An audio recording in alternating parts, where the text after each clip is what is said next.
오늘 우리 이제 민수기 35장 22절로 34절 말씀, 대제사장의 죽음에 담긴 이제 대속의 은혜를 우리가 보게 됩니다. 도피성 그리고 대제사장, 살인죄에 대한 처벌이 나와 있는데요. 이 재판이라는 것은 하나님의 공의, 하나님의 정의를 나타내고 있다라는 것. 그래서 하나님이 제일 싫어하는 것이 억울하게 하는 거. 억울하다는 건 뭐예요? 재판을 잘못해서 막 유죄가 무죄가 되고 막 무죄가 유죄가 되고 이런 것을 하나님이 아주 싫어하시고, 그리고 고아와 과부, 나그네, 약자를 억압하는 것을 하나님은 아주 그것을 진노하십니다. 그래서 또 불의한 재판관, 한번 따라합시다. 불의한 재판관. 재판관이 불의하게 하는 것을 아주 싫어. 그 다음에 따라합시다. 속이는 저울. 네, 그래서 구약에서 특별히 하나님의 공의가 드러나기 때문에 불의한 재판관, 그 다음에 속이는 저울. 여러분 저울을 속이면 되겠습니까? 그래서 저울을 공정하게 해야죠. 그래서 내가 하나님은 공의롭지 않은 것 아주 싫어하신다. 불의를 싫어하신다. 누군가 악의 없이 우연히 사람을 죽였을 때 어떻게 해야 되나? 그러니까 고의가 아니라 우연히, 실수로, 원치 않게. 그때 그 모든 것은 하나님께서 어떻게 하시나? 보복을 당하지 않도록 어떻게요? 그래서 실수로 사람을 죽였을 때는 도피성으로 보낸다. 그래서 대제사장이 죽기까지 도피성에 머물러야 된다는 것입니다. 그러니까 이 도피성이라는 것은 피할 성을 만들어준, 피난처를 만들어준 겁니다. 그런데 도피성에 가지 않고 거기서 벗어났을 때는 어떻게 됩니까? 그가 죽어도 죄가 되지 않는다. 그러니까 그 도피성 안에서 유배지 같은 데를 만들어 놓은 거예요. 거기서 그냥 계속 살아라. 만약에 네가 거기를 벗어났을 때는 누군가 너를 죽여도 할 말이 없다. 두려움을 주는 것이. 대제사장의 죽음. 그래서 도피성에게 피한 그 사람이 대제사장이 죽을 때까지 피해 있어야 된다. 그러면 대제사장이 죽은 후에는 이제 자기 땅으로 돌아갈 수 있다. 그러니까 대제사장의 죽음을 기준으로 돌아갈 수 있도록 해놨다. 그래서 그럼 생각해 보세요. 도피성에 있는 사람은 계속 누구를 생각해야 돼요? 대제사장. 왜? 저기는 이제 고향으로 돌아가고 싶으니까요. 근데 대제사장이 계속 살고 있으면 못 가죠. 그가 죽을 때 돌아가죠. 그러면 그 도피성에 간 사람은 하루도 빠짐없이 누구를 생각해야 됩니까? 대제사장을 생각해야 되는 것이죠. 마찬가지로 우리도 이 땅에서 예수님을 생각해야 되는 줄 믿습니다. 예수님이 바로 대제사장을 예표하는 것이다 하는 것이죠. 예수님이 죽음으로 인해서 모든 죄인이 그 예수를 믿고 예수를 따르는 자들에게는 그 죄가 용서받았다. 속죄받았음을 우리가 믿는 것입니다. 그러니까 앞에서 대제사장이 죽으면 자기는 돌아가는 거예요. 그럼 결국은 대제사장이 죽었다라는 것은 뭘 의미하는 겁니까? 실수로 사람을 죽인 사람의 그 죄가 같이 없어지. 그러니까 대제사장의 죽음은 결국 그 죄인에게 속죄를 의미하는 것이죠. 그럼 결국 그 대제사장은 예수 그리스도를 예표하기 때문에 예수님이 십자가에서 죽으셨다는 것은 무엇을 의미합니까? 우리의 죄가 사함 받았다. 누군가 대신 우리의 죄를 대신해서 그 죄값을 치르셨다. 여러분, 죄값은 죽음이에요. 그 죄값은 무엇으로 치릅니까? 피 흘림으로. 그래서 동물의 피를 흘리게 하는, 피를 흘린다라는 건 뭐예요? 네? 죽는다는 거예요. 죽는다. 제가 하여튼 피 흘린 뭐 죽음 이런 얘기 들으면요, 이렇게 감정이 생각이 나요. 전에 교회 있을 때 같이 이제 전도사님 하셨던 분이 이제 설교를 잘 하시는데, 그분이 이제 병원에 입원했는데 피가 수혈 피가 필요했나 봐요. 근데 그 피가 마침 준비가 안 돼가지고 피를 받으려면 이렇게 혈액형 이렇게 맞아야 되잖아요. 그래서 가족이 이제 피를 빼서 피를 이렇게 줘야 되는 거였다는 거예요. 그런데 그 딸이 어린애가 아버지랑 그 전도사님이죠. 피가 이렇게 잘 맞은 거예요. 그러니까 병원에서 아버지도 눕히고 딸도 눕혀가지고 어린 딸을 눕히고 딸에 있는 피를 뽑아서 어떻게 하는 거예요? 아버지에게 주는데 얘는 그 딸이 너무 어리니까 병원에서 이제 피를 뽑는데 뽑아가지고 잘 뽑았어요. 그래서 이제 아버지에게 이제 전달을 해서 피를 넣어주는데 딸이 그랬다는 거예요. 아빠, 그럼 이제 난 언제 죽어? 그러니까 딸이 너무 어리니까 피를 뽑으면 뭐 하는 줄 아는 거예요? 죽는 줄 아는 거예요. 그러니까 아빠가 얼마나 놀랬겠어요. 그냥 헌혈인데 아이에게는 그 헌혈이 뭐라고 생각한 거예요? 죽는 거라고 생각. 나 그 얘기 듣고 깜짝 놀랐어. 그 아이는 내가 아빠를 위해서 기꺼이 뭐예요? 목숨을 바친다고 생각을 한 거예요. 아빠는 언제 죽어? 안 죽어. 그러면 왜 그 아이가 그렇게 얘기했죠? 왜 그렇게 얘기했을까요? 아이라도 어린 아이인데도 피를 뽑으면 자기는 뭐 한다고 생각하는 거예요? 죽는다고 생각해요. 그러니까 여러분, 피 흘림이라는 건 뭘 얘기하는 겁니까? 죽음을 이야기하는 거예요. 죽음. 그러니까 그럼 죽는다는 건 뭐죠? 그 죄값을 치른다는 거예요. 그래서 우리가 그 도장을 파란색으로 하지 않고 무슨 색으로 해요?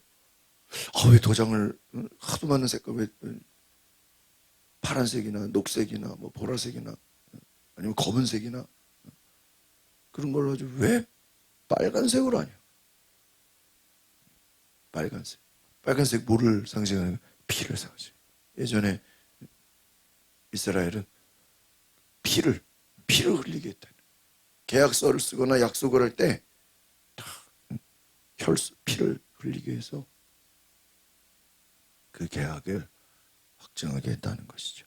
예수님의 죽음을 통해서 우리는 죄가 사함받게 되는 줄 믿습니다. 그래서 고의로 그러면 사람을 죽이면 어떻게 되냐? 그는 반드시 처형해야 된다. 그래서 2명 이상의 증인을 두고 의도적인 고의적인 살인죄는 벌금으로도 안 되고 반드시 죄값을 치러야 된다. 돈으로 대신할 수 없다. 피로 더럽히지 않게 하라는 것입니다. 그래서 아무리 어떤 이유에도 고의로 일부러 실수로 뭐 잘못해서 뭐 이렇게 의도치 않게 사람을 죽일 수. 우리 여기 교회 뒤쪽으로 이렇게 농협 가는 쪽에 이렇게 그저께인가 이렇게 차를 갖고 나가는데요. 저쪽에서 그 자전거 도로 있잖아요. 이렇게 자전거 도로랑 골목 거기가 제일 위험해요. 항상 저 애들한테 그냥 차가 나가 아저씨인데 자전거는 조그매 그 타이어 그 작은 자전거 있잖아요. 그걸 털고 쏜살같이 달려오는 거예요. 저는 제 차를 박는 줄 알았어요. 근데 그 앞에서 그냥 딱 멈추더라고. 어휴. 근데 문제는요. 그 자전거가 차를 박으면요. 차는 큰 차고 자전거는 약자이기 때문에 자기가 들이받아도요. 누가 책임져야 돼요? 차가 책임져야 돼요. 차가. 네. 얼마나 제가 놀랐는지. 하마터면요. 이제 자전거 조심해야 돼. 자기가 그냥 뭐 그걸 그렇게 뭐 세게 달려요. 아무리 뭐 바쁘다 그래도 사고가 안 나야죠. 그냥 쏜싸가지고 차를 그냥 박아버리는 줄 알았어요. 그냥 본인이 들이박는 거죠. 차가 이제 나올 줄 모르고. 얼마나 놀랐는지. 여러분, 만약에 그래서 사고 났다고 생각해봐요. 이거 말이야. 나는 가만히 있었는데, 자기가 와가지고 그냥 들이받았는데 자전거나 오토바이면 차가 책임을 져야 돼. 물론 뭐 다 녹화해가지고 뭐 그런. 근데 여러분 옆에서 박는 게 무슨 뭐 녹화가 됩니까? 만약에 그러면요, 골치 아파지는 거예요. 실수로 사람을 죽인 것에 대해서는 하나님이 피할 길을 주지만 여기서 뭐라고 돼 있어요? 고의로 의도적인 살인죄는 그것은 안 된다 하는 거예요. 그래서 하나님은 이들을 철저하게 보호하시고 죽지 않도록 살리시는 줄 믿습니다. 그래서 오늘 우리가 내용을 잘 보시면 22절, 23절 다시 한번 볼까요? 시작. 그러나 만약 적개심이 없이 누군가를 갑자기 밀치거나 아무 의도가 없이 무언가를 던졌거나 혹은 사람을 죽일 수도 있을 만한 돌을 미쳐보지 못하고 떨어뜨려 어떤 사람을 맞아 죽게 했다면 그는 원수도 아니고 해칠 생각이 없었으므로. 그렇죠? 24절. 회중은 그 살인자와 그 피를 복수하고자 하는 사람 사이에서 이런 규례들을 따라 판단을 줘야 한다. 25절. 그 회중은 그 피를 복수하고자 하는 사람에게서 그 살인자를 보호해줘야 하며 그가 피했던 도피성으로 돌려보내줘야 한다. 그는 거룩한 기름으로 기름 부음 받은 대제사장이 뭐하기까지요? 죽기까지 거기 머물러. 그래서 여기서 중요한 건 뭐 25절에 보호해줘라. 실수로 사람이 죽었을 때는 그 가족들이 그를 복수해서 죽일 수 있으니까 보호해줘라. 그러니까 여기서 하나님은 공의로우신 분입니다. 그런데 하나 적어놓으세요. 따라합시다. 상황과 의도를 구분하라. 그러니까 하나님은 공의로우셔. 그러니까 공의로우시니까 사람을 죽인 자는 반드시 똑같이 죽임을 당해야 돼. 그런데 어떤 상황인지 어떤 의도인지를 구분하라. 고의적인. 그러니까 여러분 우리가 이것은 오늘날 죄도 마찬가지입니다. 여러분 오늘날도 형사재판을 할 때 재판관이 뭐를 따져요? 이 사람이 실수로 그랬는지 일부러 그랬는지 이거를 오늘날도 판단한다. 그래서 이것은 무엇이냐? 하나님은 율법이라는 율법 정신도 결과만 보는 것이 아니라 따라합시다. 동기와 마음을 중요시 여긴다. 그 동기. 이 사람이 복수하려고. 그래서 여러분 그 한국에서도 그 복수하는 그런 거 규정이 보복범죄. 그것은 처벌이 가중처벌되죠. 뭐 보복운전 이런 거 가중처벌돼. 제가 전에 교회에 있을 때 이제 담임 목사님 운전을 했거든요. 운전을 했는데 제가 그 당시는 이제 막 운전을 이제 막 훈련받는 단계여가지고 아직도 생각나요. 그 강변북로에서 일산 그렇게 딱 판교 그쪽 이렇게 올라가는 딱 쪽인데 제가 이렇게 자유로에서 좀 이렇게 추월을 한 것 같아. 차가 이렇게 느리게 가니까 추월을 했는데 나는 위협 운전을 하려고 한 게 아니라 그냥 추월했는데 상대가 느낄 때는 그 사람한테 무슨 운전으로 느낀 거예요? 위협 운전. 내가 고의가 아닌데 제가 운전이 미숙해가지고 내가 그냥 추월을 한 건데 너무 이렇게 좀 가까이 추월했는지 상대에게는 그게 위협으로 느낀 거예요. 그래가지고요 거의 일산 올라가는 딱 그 언덕에서 그 차가요. 시커먼 차, 승용차인데, 아, 왜 아직도 기억이 나요. 나는 운전하고 가고 있는데, 내가 추월한 차가 갑자기 내 뒤에 있어요. 나를 확 추월하더니요. 멈추려고 그러는 거예요. 멈추면 어떻게 되죠? 내가 뒤에서 자유로운데, 고속도로인데, 앞에 올라가는 그 IC겠다. 이야, 그래가지고 제가 놀란 게 아니라 담임 목사님이 놀랬어요. 야, 피해라, 피해. 그럼 딱 멈추는 거예요. 그러면 그때 제가, 아, 이게 무슨 운전이야? 보복 운전이야, 보복 운전. 그러니까 상대가 나를 추월했다고 해서 저놈을 내가 어떻게 해야 돼요? 예? 복수해줘야 되겠다고 해서 또 추월해서 앞에 멈춰버리면 어떻게 되죠? 뒤에서 박아버려요. 그럼 교통법규로는 뒤에서 박은 사람이 다 책임져야 되거든요. 아, 근데 그러니까 그런 보복은 가중처벌돼요. 그 나중에 걸리면. 그래서 상황과 의도. 여러분, 하나님은 그 사람의 의도와 생각을 중요하게 보시는 줄 믿습니다. 그래서 고의냐 실수냐 이것을 잘 본다. 오른쪽 보고 마치겠습니다. 그런데 30절 31절 시작. 사람을 죽인 사람은 사람들의 증인이 있어야만 죽일 수 있다. 그러나 한 사람의 직인만으로 사형을 시켜서는 죽을 죄를 지은 살인자의 목숨을 대신할 몸값을 봐서는 안 된다. 그는 반드시 뭐예요? 죽임을 당해야만 한다. 그래서 사람을 죽인 사람은 증인이 있어야만 죽일 수 있다. 그러나 한 사람의 증인만으로 사형을 시켜서는 안 된다. 죽을 죄를 지은 살인자는 고의로 살인한 자를 말하죠. 이는 몸값을 돈으로도 안 된다. 반드시 어떻게 해야 돼요? 죽임을 당해야 된다. 그래서 마지막 33절입니다. 시작. 너희가 있는 땅을 더럽히지 말라. 피 흘리는 것은 땅을 더럽히라. 피 흘린 사람의 피 외에는 거기에 흘려진 피를 속죄할 것이 없다는 거예요. 그래서 오늘 우리가 기억할 것은 바로 땅을 더럽히지 말라. 이 땅을 더럽히지 않는다는 것은 어떤 의미입니까? 하나님은 거룩한 땅을 원하신다. 죄는 무엇이냐? 땅을 오염시키는 것이다. 무고한 피는 땅을 오염시킨다.